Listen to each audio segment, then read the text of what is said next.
Welcome to The Modern Scholar, where great professors teach you. My name is Brian Keeler, and I'll be your host. Today we begin a course entitled Jerusalem, the Contested City. Your instructor is F.E. Peters, Professor of History, Religion, and Middle Eastern Studies at New York University. Professor Peters received his master's degree in classical language and in philosophy at St. Louis University. He received his Ph.D. in philosophy at Princeton University. Peters' scholarly interests have since broadened into a comparative study of Judaism, Christianity, and Islam, and he teaches courses on this subject at New York University. Professor Peters has published books on a wide variety of subjects, including the history of late antiquity, on Islam, on both Jerusalem and Mecca, as well as two different studies on the three monotheistic communities. His most recent publication, Islam, A Guide for Jews and Christians, has garnered widespread praise from both the critics and the public alike. He is a much sought-after speaker on all of these subjects. Located in the heart of the Holy Land, Jerusalem stands at the center of three giant religious communities. Throughout its millennia-old history, Jews, Christians, and Muslims have struggled for its possession, and 26 times a new group has taken over control of the city. Indeed, the City of Peace has seen very little of its namesake, even through modern times. In this course, we'll explore the fascinating history of Jerusalem as we investigate why each of these religions lays claim to the city and reveres it as a holy place. Along the way, we'll come to understand the myriad contributions made by each group as we examine major historical events and unearth the roots of the religious differences that in many instances have led to bloody violence. In the end, we'll come to understand why the 4,000-year-old city of Jerusalem continues to be the most contested parcel of land in the world. While you will certainly learn a great deal by listening to Professor Peters' lectures, you'll get the most out of this course if you pursue the additional studies outlined in the accompanying course guide. Here you'll find recommended readings, illustrations, and short essays. In addition, by visiting this course's webpage at www.modernscholar.com, you'll have access to the most up-to-date information about this course, including links to related sites, a seminar room to share your thoughts with other students, and yes, of course, a final exam. And now we begin Jerusalem, the Contested City. Lecture 1. Holy Places, Holy City. And now, Professor Peters. Jerusalem, the Contested City. Lecture 1. Holy Places, Holy City. This is a course about the city of Jerusalem, certainly one of the most famous places on the face of the earth. It's famous for the most people and famous for the longest time, because it is the holy city, the venerated city of 1 billion Christians and more than 1 billion Muslims and 14 million Jews, and it has been holy in their eyes almost from its very beginning. So it's a very important place, obviously, and as we shall see as we proceed through the course, it is also a very contested place, a contentious place, that even as we speak now, blood is either being shed for it or threatening to be shed. It is also, personally, a very pleasant place for me. I'm very fond of Jerusalem. I've spent a good deal of time there. I have many friends there. I've written books about the place, and I am attached to it. It is an extremely attractive place, as well as being an important one. There are a number of housekeeping details let me deal with first. This is a course that will cover a good deal of the history of Jerusalem, from its very beginnings down into modern times. And a great many people will be having their say in this course. The voice you will hear will be my own. I will be doing, in a sense, the narration. But underneath my voice are other other voices and other perhaps more important voices. That is to say, the people who have left their many descriptions of Jerusalem, their analyses, their attitudes, their approaches, their impressions to this extraordinary city. And I have collected myself, and other people have done the same thing, but I have collected the basic texts that pertain to the city of Jerusalem in a book of mine called Jerusalem, the City in the Eyes of Pilgrims, Visitors, Prophets, etc., published by Princeton University Press in a paperback edition. And as I say, there are other collections of texts like this, but I just refer you to this one as a convenient one, and it's also one I'm very fond of since I did it myself. I will not be citing these texts in the course of the lectures, but I exhort you to please go back and check almost everything I say. This is a contentious place, as I say, and there may be at the other end, your receiving end of this, a certain number of arguments on your part. You may be hearing things that either you didn't know or you don't agree with, but there is textual support for a good deal of this, and I strongly recommend that you avail yourself of it. What you also need, I think, to appreciate the course in its fullness is some kind of map of the Holy City in particular. And there is one that you will find included in the course guide that is connected with this. And I exhort you to, if it's possible, to keep it in front of you when you're listening to this.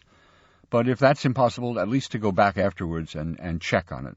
Jerusalem is a place. It's a city like Los Angeles or New York or Berlin or Moscow.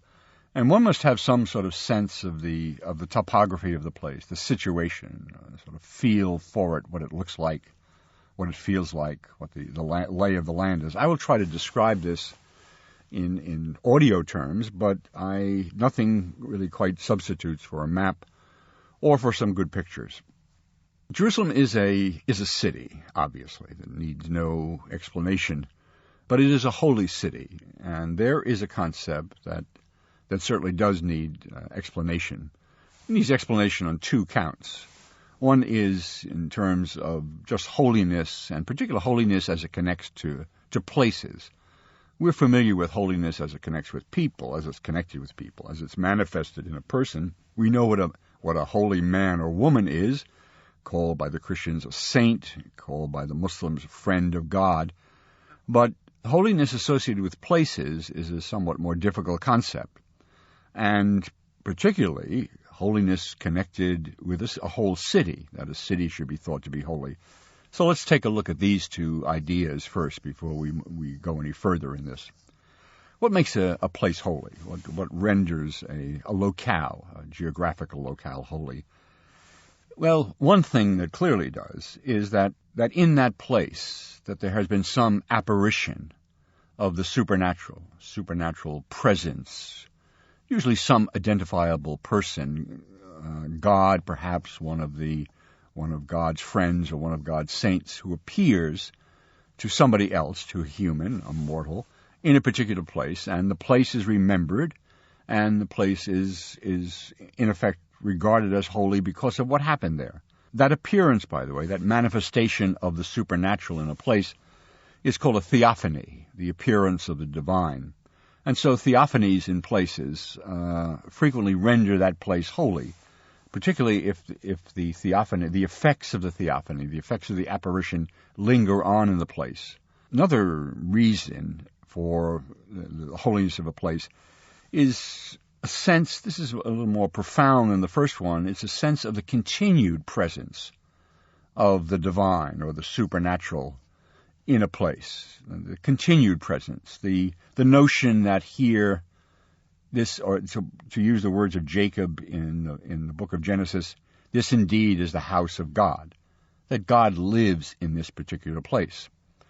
Now, in case of monotheistic religions, the notion that God lives in a place is a somewhat problematic one because God is not understood to have any body. It's hard to understand how God can be in a place to begin with. But nonetheless, Christians, Jews, and Muslims have managed to understand the localization of God in some sense that perhaps can be best understood as a field of force, that puts God in a place in that way. The God's presence can be somehow appreciated in a place. So there's another reason why a place becomes holy, or is thought to be holy, because of the sustained presence of the holy, of the supernatural there. There's a whole other category of holiness attached to places, and this brings us to holy people, holy men and women. That if there is some association with a saint, to use again the Christian term, with a place, it renders that the charisma of the holy person rubs off onto the place. It's not simply the individual, it's the place where the individual lived, was born perhaps, or, and most generally this is true, where the person was buried. So the tomb of a holy person in a particular place renders that particular place sacred. And these are fairly commonplace things, and I will touch upon some concrete examples shortly. But I think you can get the idea about how places are rendered holy by this association, either by apparition of the divine or the presence of the former presence of a sacred person, a holy person. But a holy city, as I say, is a more difficult concept. It's sort of odd, even the notion of a holy city, because at least in the American ethos and elsewhere as well, I mean, throughout history this has not been unusual, that most people identify holiness with places outside of cities, that cities are generally considered to be dens of iniquity, and that holiness resides somewhere out. So if you're going to look for true American virtue, you're not going to look in New York or Jersey City or Los Angeles. You're going to look somewhere maybe out in the heart of Indiana or somewhere like that, some rural place. Right? That's where pristine virtue is preserved. And so the notion of a holy city is a rather peculiar one if you begin to think about it. So what makes a city holy? Because there are undoubted holy cities, but what makes them holy? Well, it's not simply the presence of holy places in it. If you think, lots of holy places, that makes a city holy. If you take the example of a place like New York is filled with holy places. It has a shrine to the Bambino at the center field of Yankee Stadium. In fact, there's a number of shrines in Yankee Stadium which can be called holy places. There's the holy place where John Lennon was martyred in Central Park. And there are other such places scattered around the city of New York, but no one in their wildest imagination would ever think of calling New York City a holy city for that reason. So it's not simply the multiplication of holy places that makes a place holy. What it does is that some places have a shrine or a holy place of such a magnitude or such an allure or such importance that it ends up distorting the normal urban functions of that city, disturbing in the sense of creating abnormalities. The best example I can think of is a professional athlete. I mean, we all have some kind of vestigial muscles, and they appear somewhat more obviously in some people than in other people. But athletes have overdeveloped muscles. Right? They are human, clearly human muscles, but they are not the kind that you and I possess. Right? They're much, much larger because of the particular nature of what these athletes do. Well, holy cities are like muscle-bound athletes in the sense that they grow parts of them which are too large for their normal urban functions, that there are too many churches, right, to normally be explained by circumstances. There are too many hostels. There are too many hospitals. There are too many shrines. There is too much investment in a place. That it's more important, to put it broadly, it's more important than its circumstances would suggest. Right? It's so important that a small village in France, like Lourdes, or in Portugal, like Fatima, suddenly has more hotels than any other city in the area, and maybe perhaps more hostel facilities than any other place in Portugal, when we're talking about Fatima. That there are too many crutches, right, hanging up on walls in Lourdes. And the reason for this is because of there's a shrine there which has become so important, it has in effect overwhelmed the city. So a holy city is a place whose shrine is of such importance that it has, in effect, created an anomaly in the ordinary urban functions of the city, that the population is too large for that place, for example. Now, maybe this will become clearer if I cite just simply three fairly commonplace examples. Right? Let me begin by the one that I already mentioned, namely Lourdes in the south of France. Lourdes is a place that was a small village, barely visible on a map, probably barely known to most Frenchmen. Until the 19th century, there was a peasant girl, there was a theophany. She had an apparition of the Virgin Mary. And these apparitions of saints, and particularly Mary, sometimes of Jesus, have occurred throughout Christian history in a variety of places. People claim to have had these. But the thing that happened in Lourdes, as has happened in a number of other places, but not everywhere, is that there is an ongoing effect. That is to say, the presence of Mary there, it was understood to be sustained so that people would go to Lourdes to petition Mary there, in particular for cures, and that cures were reported continuously at Lourdes to this day. People go to Lourdes in the expectation of a cure. And so Lourdes has become a holy city because it is way out of proportion to its size, to its importance, to the number of facilities in Lourdes to take care of this great crowd of pilgrims that show up all the time. Right? So there's an example of a